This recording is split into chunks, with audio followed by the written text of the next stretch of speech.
228वां दिन। नए अहदनामा में से आज की तलावत।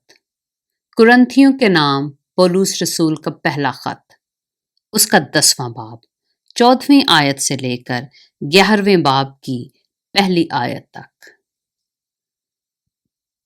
इस सबब से ऐ मेरे प्यारो, बुत परस्ती से भागो।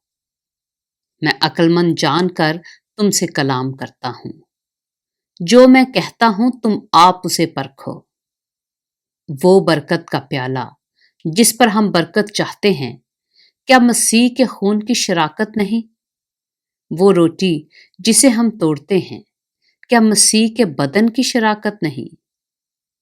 चूंकि रोटी एक ही है, इसलिए हम जो बहुत से हैं एक बदन हैं, क्योंकि हम सब उसी एक रोटी में शरीक होते हैं।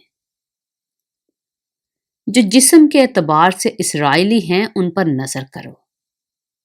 क्या कुर्बानी का गोश्त खाने वाले कुर्बानगाह के शरीक नहीं? बस मैं क्या ये कहता हूं कि बुतों की कुर्बानी कुछ चीज है या बुत कुछ चीज है?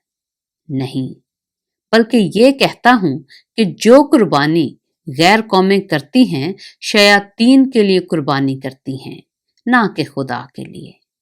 और मैं नहीं चाहता कि तुम शयातीन के शरीक हो। तुम खुदावंद के प्याले और शयातीन के प्याले दोनों में से नहीं पी सकते। खुदावंद के दस्तरखान और शयातीन के दस्तरखान दोनों पर शरीक नहीं हो सकते। क्या हम खुदावंद की गैरत का जोश दिलाते हैं?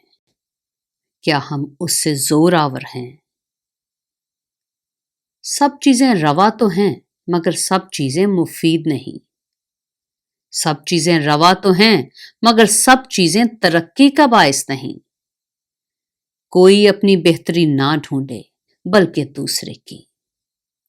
जो कुछ कसाबों की दुकानों में बिकता है वो खाओ, और दीनी इम्तियाज के सबब से कुछ ना पूछो, क्योंकि जमीन और उसकी मामूरी खुदावंद की है।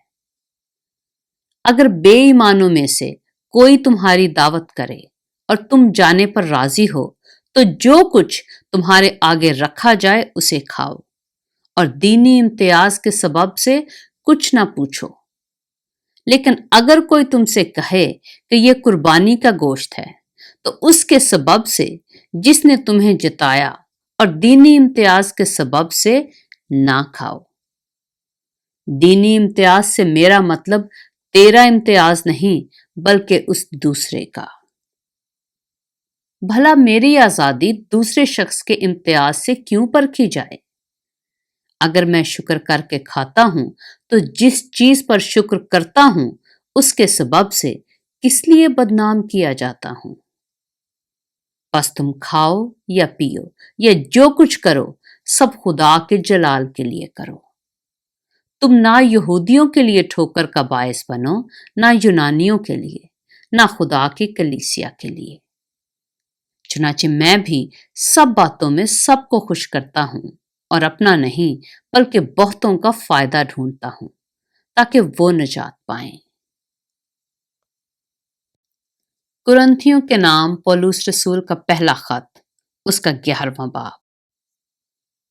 तुम मेरी मानद बनो जैसा मैं मसीह की मानद बनता हूं।